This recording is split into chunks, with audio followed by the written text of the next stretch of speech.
Welcome children, continuity of the lesson Mother's Day by J.B. Priestley. Children, today I want to finish the last part, the explanation of the last part of this lesson. Children, in my last class I told you, Mrs. Fitzgerald used the word why,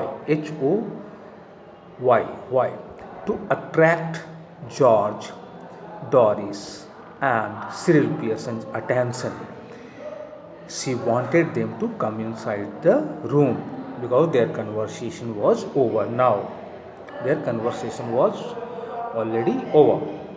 Come in now. She she told them to come inside the room, coming away from the door. Now Mrs. Fitzgerald was moving a little bit away from the door and moving right slightly. In which direction was she moving? Right.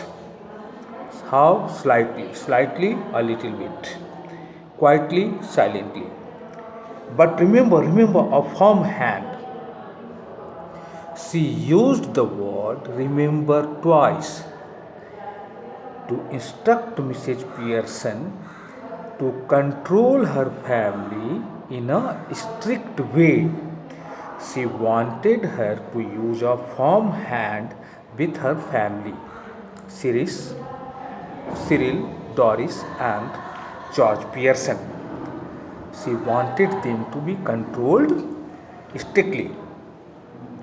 George, Doris and Cyril filed in through the doorway.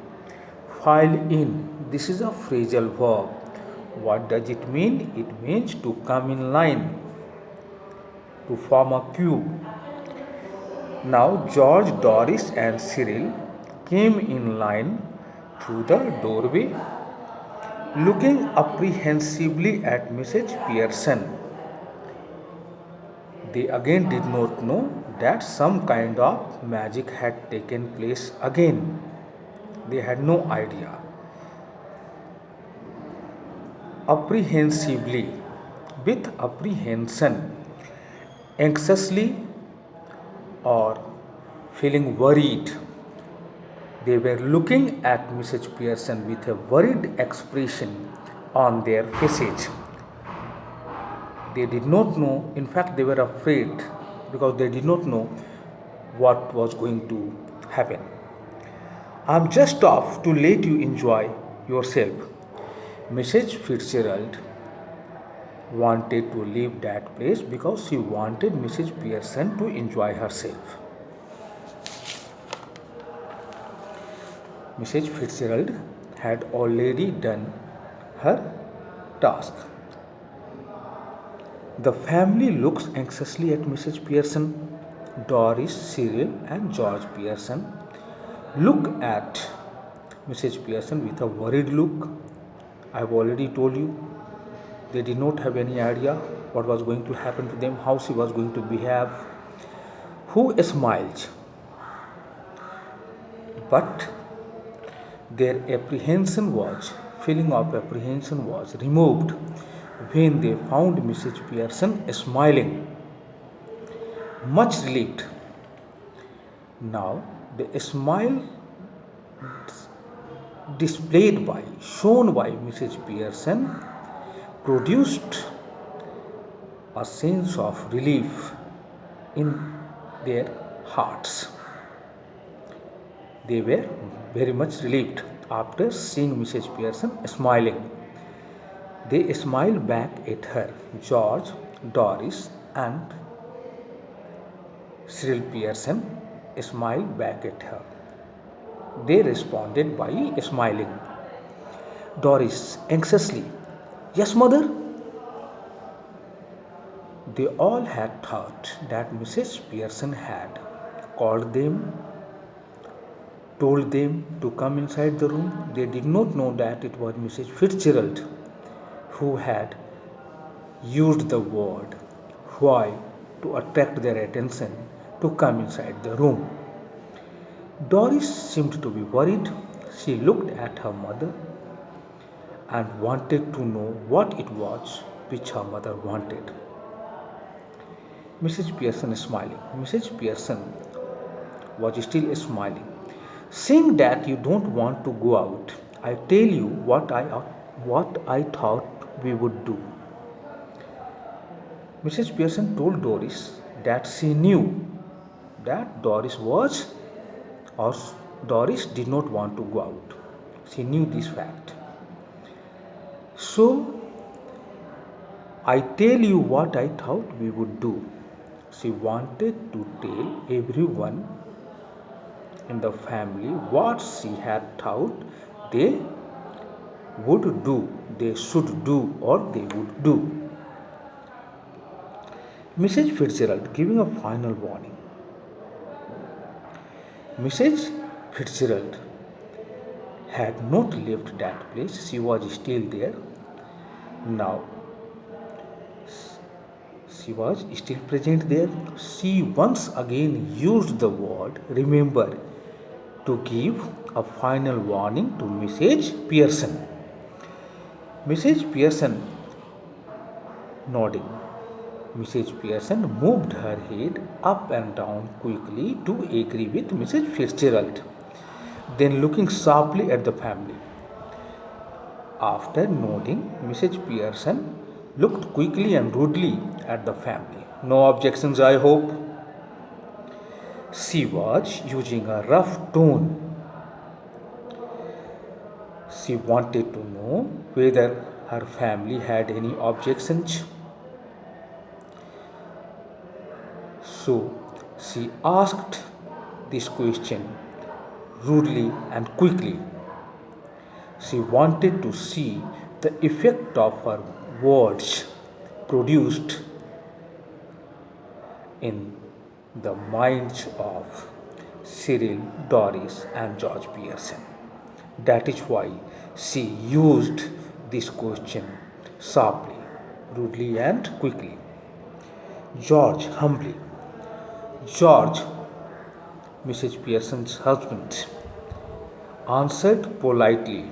Humbly means politely. No, mother, whatever you say. He used the word mother for Mrs. Pearson, but Mrs. Pearson was not his mother. He used the word mother because she was the mother of their children.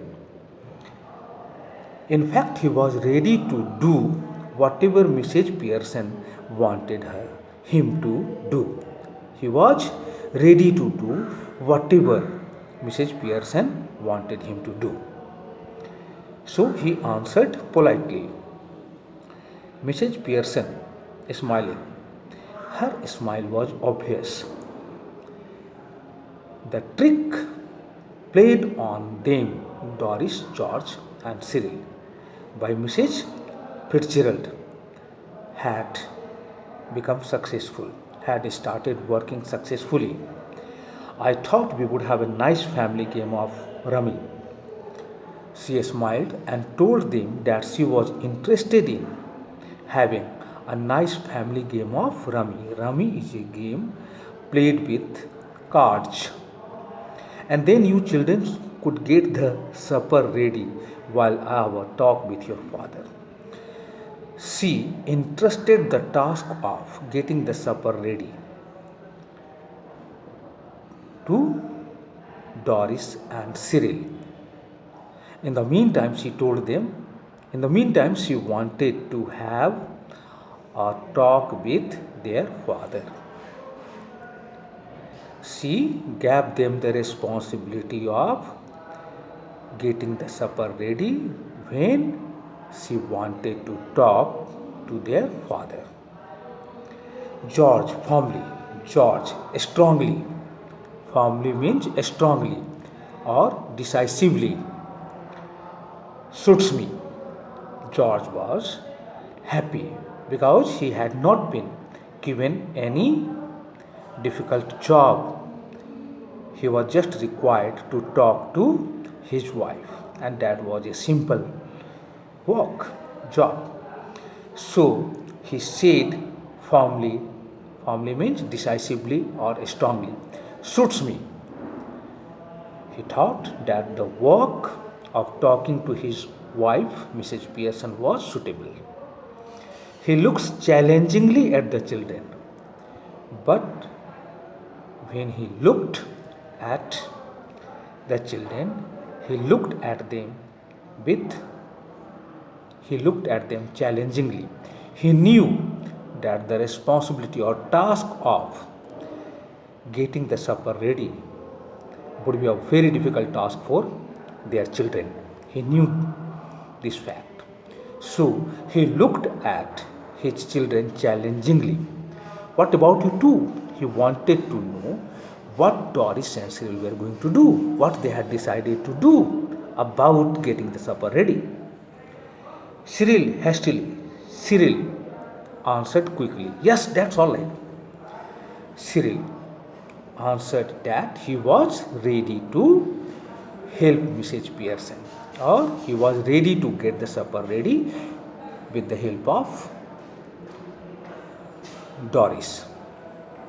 He was, in fact, ready to help in getting the supper ready. Doris hesitating, but Doris seemed to be hesitating.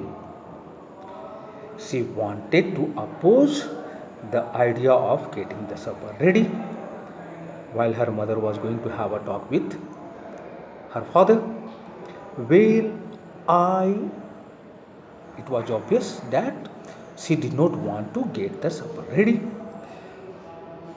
So she was going to show her objections, she was going to protest, and Mrs. Pearson noticed her objections before Doris could have put them forward before her mother. Mrs. Pearson guessed the objections which she thought Doris was going to raise. She cut her daughter short.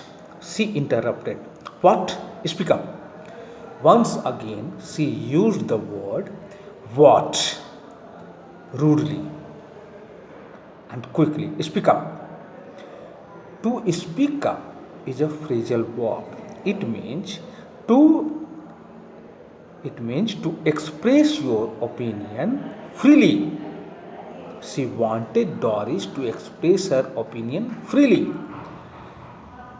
to speak loudly and distinctively. She wanted Doris, her daughter, to speak clearly and loudly. She had used a strict tone, rough tone once again. Who? Mrs. Pearson? Doris. Hastily, Doris understood that her objections were not going to be of any use to her. She understood this fact clearly, that the objections she was going to raise against getting the supper ready were not going to be of any use, were not going to be considered possible by Mrs. Pearson. So Doris quickly answered, "Oh, I think it would be lovely." She quickly said that the task of getting the supper ready while her mother had a talk with her father would be a lovely task, beautiful task. Doris was frightened because of the rough tone used by her mother. Mrs. Pearson smiling. Mrs. Pearson once again saw the effect of her rough voice, rough tone. "Goodbye, Mrs. Fitzgerald. Come again soon." She wished goodbye to Mrs. Fitzgerald. She invited her to come again. She wanted her to come again soon. Mrs. Fitzgerald, "Yes, dear." Mrs. Fitzgerald, who still had not left the place, agreed with Mrs. Pearson. Mrs. Fitzgerald answered in the affirmative. In other words, she was ready to accept her invitation of coming to her house soon. Coming to her house again soon. Night all, good night, everybody. She wished everybody good night. Mrs. Fitzgerald, she wished good night to everyone before her departure. Have a nice time. She wanted everyone to have a nice time. Mrs. Fitzgerald exits left. Now she went out of the room from the left hand side of the door, and from the left hand side of the room, and the family cluster gather round mother as the curtain falls, and Doris, Cyril and George Pearson gather near Mrs. Pearson. When the curtain fell, the drama was over. That is why the curtain fell. Here in this lesson, you have come to know about the importance of your mother. Everybody's mother has or is important. She should be respected, she should be treated properly, she should not be neglected. She does many things for her family free of cost. She works for more hours than her son, her daughter, or her husband, and that too without telling them to give her any money. She cooks food for you beautifully, lovely, in a lovely way. She cooks tasty food, delicious food for everyone in her family. She does everything. She irons your clothes. She gets your things in proper order so that you could not have any problem before going out of the room for your work. In fact, she is so much cooperative. She does everything with a strong feeling of love towards her family. So, doesn't she deserve love, respect, and politeness towards herself, towards her? She does. Thank you, children.